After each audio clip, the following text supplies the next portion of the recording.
Okay, here's some crazy science news for you. Are you ready? Scientists have discovered that cockroach milk is 4 times more nutritious than cow's milk or even mother's milk. Female cockroaches actually produce a milk-like substance that they feed to their babies to make them grow strong. This milk reportedly has more fat content, more amino acids, more healthy proteins and vitamins than the milk we're used to drinking. Now, don't get too excited because no one anywhere in the world has figured out how to mass-produce cockroach milk so you can buy it in the store. And the biggest question I have, and you might have the same question, is how do you milk a cockroach? Leave your answer in the comments below. Laman ng pangdidiri sa social media ngayon ang mga post na nagsasabi na maaaring yung gatas daw ng ipis ang superfood para sa hinaharap. Ito ngayon yung tanong ko ha, kung darating tayo sa puntong ito, kakain o iinom ba kayo ng gatas ng ipis? Pero para mas ma-visualize mo, ipakita natin yung sinasabing ipis na ito at yung gatas nito. Ang tanong ko ngayon, bakit kaya tayo ini-introduce sa posibleng future na ito? The Discovery. Noong 2016, merong isang babae na nagngangalang Barbara Stay na isang profesor sa University of Iowa ang isa sa mga nakadiscover na kapag binuksan mo daw itong uri ng ipis na ito, merong mga kristal ng gatas sa loob ng katawan nito.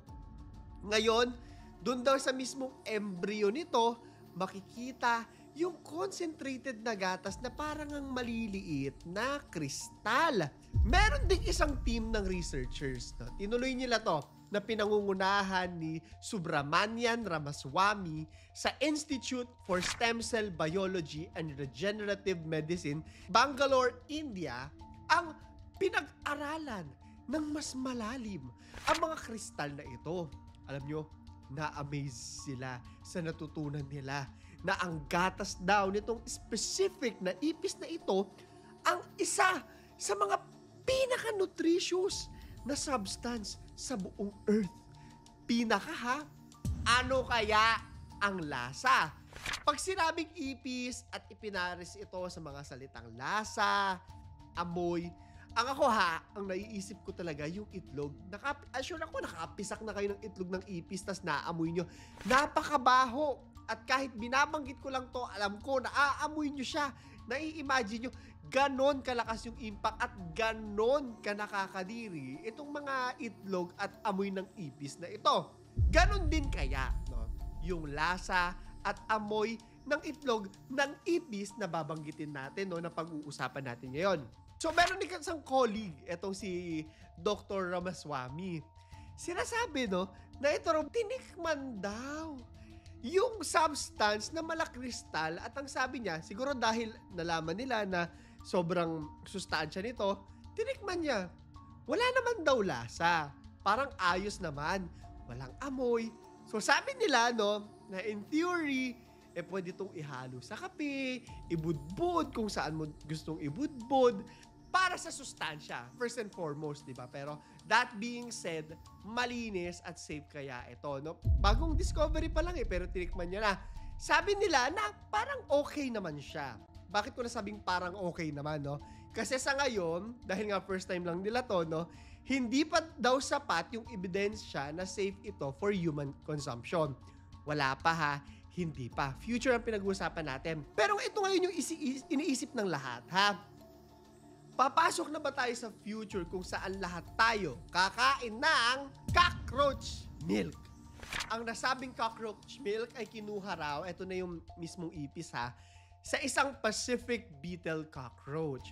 Isang uri daw ng roach na nanganganak. Ito yung special sa kanya. So, nanganganak siya, may offspring siya, at dahil dito, nagpo-produce ito ng gatas na ginagamit nito para magpakain gamit ang isang brood sac na tinatawag, which is basically, sabi dito sa mga impormasyon, parang matris ng ipis. Parang ganon. However, dapat po nating linawin na walang panggagatas na involved. I'm sure yung unang idea natin, hala, pipisilin, tapos kakainin. Ganun ba yung mangyayari? Contrary ito sa unang naiisip nga natin na gano'n, di ba? I'm sure, kagaya ko, no? Ang naisip nyo rin, hala, parang kalabaw nga, no? Nagagatasan. Kailangan pisilin para lumabas yung gatas. Which leads us to the question, so paano ba ito i-produce? May scientific name itong Pacific beetle cockroach na Diplotera punctata. Ito yung mga larawan niya. Pakita natin. May mga videos, yung mga experiment nito. Pinakita na yan online lahat. At kung titignan, so mukha talaga siyang ipis. Pero kung ako yung tatanungin, dahil na rin sa pangalan nito, no, mukha talaga siyang yung, hindi ko alam kung naabutan nyo po, no, pero nung panahon namin, nung bata kami, kapag summer, meron mga salagubang po na binebenta at tas tinatali, no, ginagawang pets ng mga bata. Yun yung kamukha niya. Dahil beetle cockroach nga siya eh. And to be honest lang din po, no, medyo malayo naman yung itsura niya, no, at less na nakakadiri siya doon sa mga ipis bahay o ipis kanal na tinatawag natin at alam nating lahat. May size daw ito na para sa mga babae, no, umaabot lamang ng 5'8 inch, no, medyo maliit lang siya. Ang liit lang. Tinatawag din nila itong Cypress cockroach at madalas na nakikita sa Australia, Myanmar, China, Fiji, Hawaii, at India. At kahit mukha itong salagubang, ipis pa rin talaga ito. Production. Ito na. Pinag-usapan na natin yan kanina. Sabi ng isang Dr. Leonard Chavas na kung gusto raw itong i-mass produce, hindi daw madali. Nalaman na rin natin na napakaliit pala niya, di ba? At sobrang makain ito sa oras. Ayon sa kanya, no, labor intensive ito at kaunti lang ang makukuha sa napakaraming effort. So may isipin natin, no, na naku, parang sobrang mahal nito. Pero yung sustansya niya, I think pag-aaralan talaga nila at i-extract nila to eh. Sabi niya na para makakuha ka raw ng 100 gramo, ha, kunti lang yun, kailangan mo raw pumatay ng halos 1,000 na ipis. Mano-mano mo titirisin at bubuksan yun? Medyo matagal nga. Hindi rin daw to katulad ng gatas na ginagawa nating ice cream. Oo. Pero ito yung sabi niya na sa ngayon daw, merong mga scientists sa India ang nagde-develop ng yeast na maaaring mag-produce ng mala energy-rich milk crystals mula dito.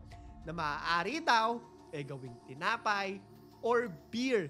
Expect daw natin, no, na darating ang panahon na magkakaroon ng beer na gawa sa gatas ng ipis. Cockroach milk beer. Tanong ko sa inyo ngayon, iinom ba kayo nito? Sabihin natin napakasarap nito, no? At punong-puno ng sustansya. Iinumin nyo ba? Reaction. Like most of us, tinignan ko rin yung reaction ng ibang mga tao dito. Miski sa ibang bansa sa social media ng buong mundo, kumala talaga to. Marami yung na-shock at nandidiri dito. Ako rin naman, di ba? And I think natural na reaction lang naman ito. Kagaya na lang ng mga nagsasabing ito, please don't let cockroach milk become a thing. Please don't let cockroach milk become a thing. Talagang paulit-ulit. O ito pang isang tweet na nagsasabi na kung may nag-iisip man lang daw ng salitang cockroach milk sa paligid niya, magpapanic attack daw siya ng sobrang lala na mapapaandar ng panic attack niya yung Richter scale. Ganon na yung mga reaction ng mga tao. To be honest, ako miski ako napaisip. Ang unang reaction ko dito kasi, aminin na natin, no, may problema yung buong mundo sa pagkain. So baka ganun ba? Wala na ba talagang makain? Anyway, pag-uusapan natin yung tinatawag na superfoods. No? Ito kasi yun talaga. And I think, kailangan din natin buksan yung isip natin sa ganito mga klase ng bagay. Una sa lahat, no, ano ba yung superfoods? Sabi nila, ito raw yung mga may napakataas na nutritional density, sagana sa nutrisyon, at mababa ang kalorya. Napakarami raw na mga health benefits nito. Syempre kung maraming nutrients, di ba, at mababa yung calories. Sagana sa vitamina, mineral. However, yung term na superfood, sabi nila dito, marketing term lang daw to at kadalasan pag mga experts or mga scientists hindi raw ginagamit. Ngayon na pag-usapan na natin yan, matagal na rin usapan yung mga superfoods of the future Matagal ko na nakikita to be honest. So, ito yung mga example ng mga superfoods of the future na tinatawag. Unang-una na nakita ko, parang posible naman, yung mga cactus daw. Sabi nila yung mga cactus, napakarami daw mga fiber at nakakatulong daw para magpababa ng blood sugar levels. Lalo na sa mga may type 2 diabetes. However, dahil nga nabanggit natin yung salitang future, pinag-aaralan pa ito. Hindi pa nila alam. Yung iba may sasabi may mga side effects. Siguro sa susunod, pag-aaralan natin. Isa pa sa mga nakikita ko, eto familiar tayo mga Pilipino dito, yung moringa na tinatawag nila na the miracle tree. Sa buong mundo pala to, bukod sa 7 times a year daw itong pwedeng i-harvest, superfood talaga, sagana ito sa vitamins A, C, at punong-puno ng mga mineral na katulad ng calcium at potassium. Sa atin, hindi na bago yung moringa, pero unti-unti siyang nadidiscover ng mundo. Sa atin, hindi ito superfood of the future, of the present, sa kanila lang siguro. Last example, eto talaga, yung mga insekto. Marami na talaga nagsasabi na ito yung superfood of the future. Siguro dahil madaling paramihin, madaling lutuin, at dahil napakayaman daw nito sa protina, punong-puno daw ng mga vitamins, ng fiber, ng minerals, meron daw ng mga 2,000 klase ng mga edible insects na tinatawag. Pwedeng kainin, walang laso, from crickets to cicadas.